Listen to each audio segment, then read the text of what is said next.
Thursday night NFL football, two games, both on national TV this Thursday night, August the 20th. And I've got free picks and analysis in both of your games on prime time here, coming up free, right here, right now. Hi, this is Steve Merril, WagerTalk.com, right back here on WagerTalk TV. And hey, look, you know how strong my Thursday night NFL prime games have been the last 2 years. And we look to keep it going here during the preseason. Neither one of these games are on Amazon Prime, but hey, both on national TV.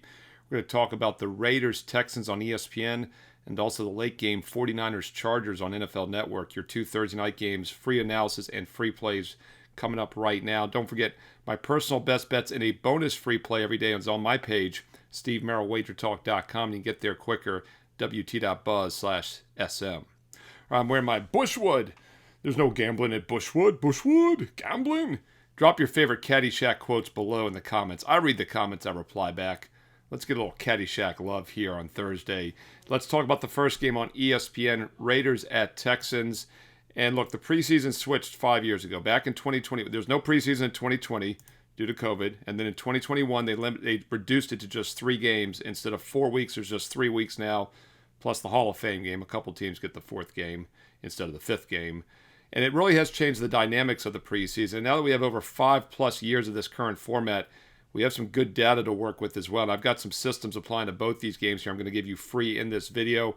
We'll start with the Thursday game. You know, motivation's the key, the early game on Thursday. Motivation is the key in the NFL preseason. You always have to kind of get in the headset of the coaches, determine when they're trying to win. Well, both these teams came off losses in week 1. So you would think, well, they're probably motivated for that reason. But Houston's coming off a particularly ugly loss in week 1, 27-7 against the Chargers. But keep in mind, that game was 10-7 at halftime. The Chargers dominated the second half 17-0. We'll talk more about the Chargers here in a moment in the next game coming up. But the Texans qualifying some good situational setups now. Teams off ugly losses like that, especially bad offensive performances, usually do bounce back in the preseason. In fact, over the past 5+ years, teams that score 10 points or less in their game, they go 30-17, 64% against the spread in their next game. And if they were particularly bad on offense, gaining 4 yards per play or less, as the Texans did last week, they're also 31-20, 61% against the numbers. So the Texans do qualify in a couple ugly bounce-back situational angles here, and they would be my preferred side. Now, this total has dropped from 40 down to 37 in the last day or so because it was announced that the Texans are not going to play their starters as was originally expected. So you might say, oh, well, it looks like they're not taking this game serious after all. But they've had a couple of joint practices this week against the Raiders, and the word out of the camp is that the Texans were the better team, especially on the defensive line of scrimmage. And that's one of the reasons they're not playing their starters, and Stroud's not going to play, is because they looked so good this past week and they felt like they got some good reps in. So I think that's a good sign that they're coming out here and they're going to play tough. And keep in mind, head coach Ryans also has taken the preseason serious over the years. DeMarcus Ryans has taken it very seriously. In fact, entering this year, he was 7-2 straight up until that loss last week. He's still 7-3 straight up the last few years as the head coach of Houston. Without Stroud as the quarterback here, it will be Davis Mills getting more reps. He's a former starter for this team, so I don't think there's a huge drop-off there. Big question mark becomes how good Fernando Mendoza plays for the Raiders. Kirk Cousins might get a look for a series or two this week, but Mendoza's going to probably play the extensive minutes in this game.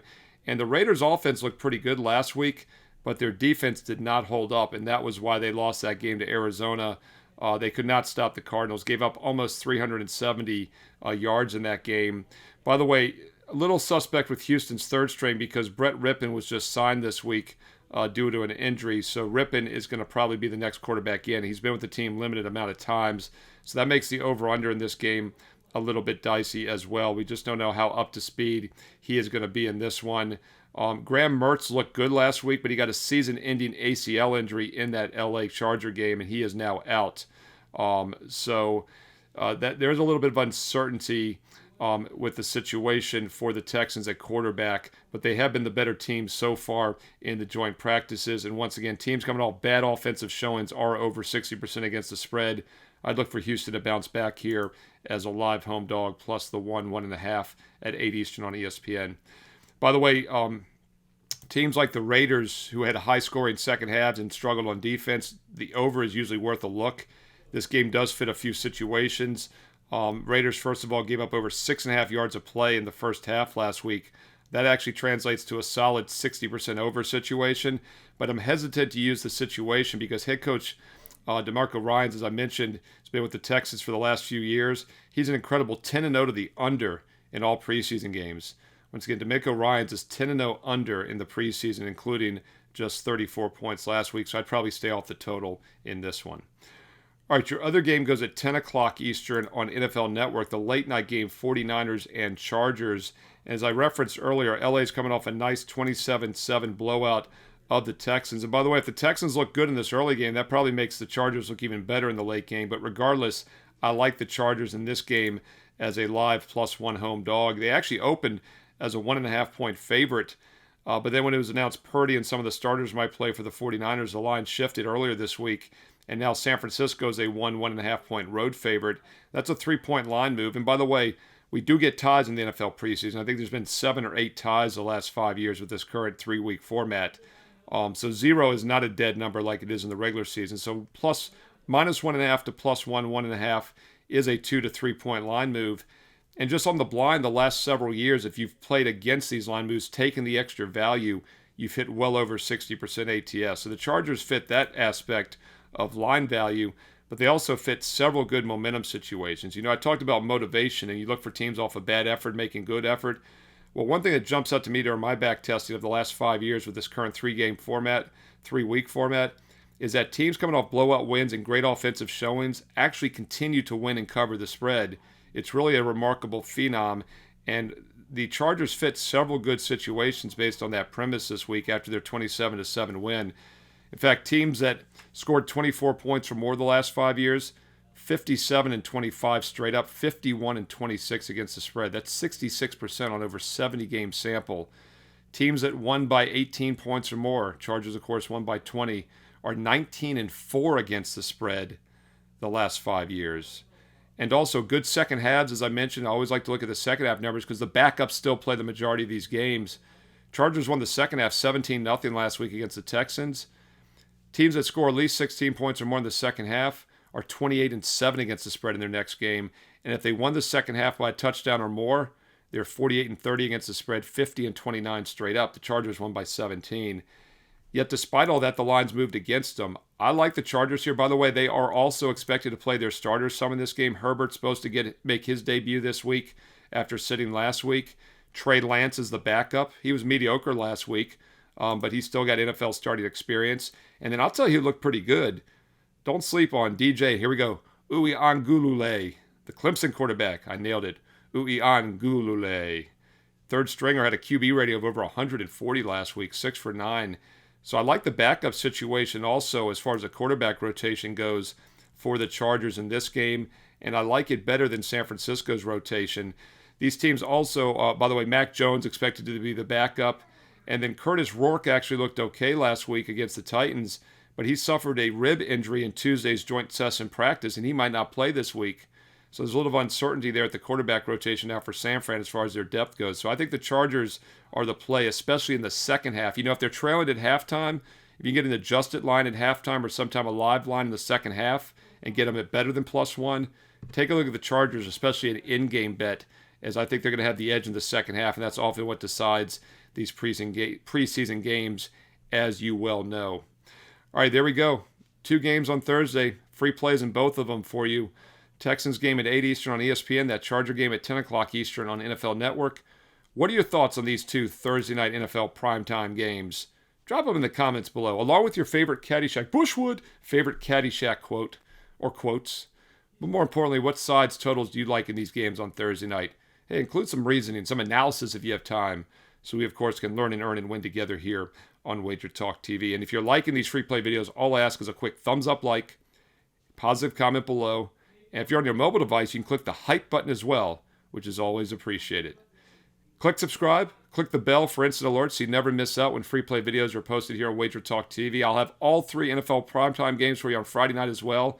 I'm giving you a ton of NFL preseason. Gave you almost half the games last week. I'm going to give you about half the games for free this week. But don't forget, my strongest plays are reserved for my personal clients at WagerTalk.com. If you'd like to get my personal best bets each and every day, not only NFL, but also Major League Baseball on a daily basis, then check out my page, Steve Merril, WagerTalk.com, and get there quicker with shortcut wt.buzz/SM. And don't forget about the daily free play. The last cut, just a bit outside from being a best bet, goes up as a bonus free play. So go get Thursday's free play as well on my page right now, Steve Merril, WagerTalk.com. While you're there, you can check out some special offers. Buy 3 days, get 3 days free. It's 6 days for just $69 due. Buy 3, get 3 is still in full effect for just about another week and a half, and then it disappears. And it's stackable. You can buy multiple buy 3, get 3s and use them for the next several months, even though that offer is going to expire soon. Also, the rest of 2026 for a 47% discount. That's right, the rest of this year's All Sports All Access for just $7.99. That's a 47% discount. Or the best deal, the 1-year All Access Pass with an instant $811 discount. That gets you 365 days and nights. For just a few $100s more, you get another 7.5 months added on. You're going to go all the way into the middle of August of 2027. This gets you the complete college and pro football seasons, the complete college and pro basketball seasons, and of course the rest of this year's baseball and over half of next year's baseball. This is a great time to start taking a consistent, true investment approach. And as an added bonus, you're going to get Market Call Live, my debut interactive private personal call each and every week for my direct clients, where you can ask me any questions you have about the games coming up, any handicapping strategies, contest strategies. We'll go over that every week for Survivor, Pick 5. Also, an advanced look at my NFL Fade the Public data before it's released. An advanced look at my 10,000 game college football simulation before it's released in the videos. You get insider access each and every week, but you got to be a direct client, and it's included free with the 1-year All Access right now. No promo code needed. It comes down to about $3 a day, about $1 a play for every football, baseball, and basketball, college and pro best bet for the next 365 days and nights. Check it out, Steve Merril, WagerTalk.com, and hey, get there quicker with shortcut wt.buzz/SM. Follow me on social media as well, at Steve Merril, 2 R's, 1 L, you know the deal, Merril, at Steve Merril on X and Instagram. And stay tuned here to Wager Talk TV, because you also know there's more free play videos coming up next.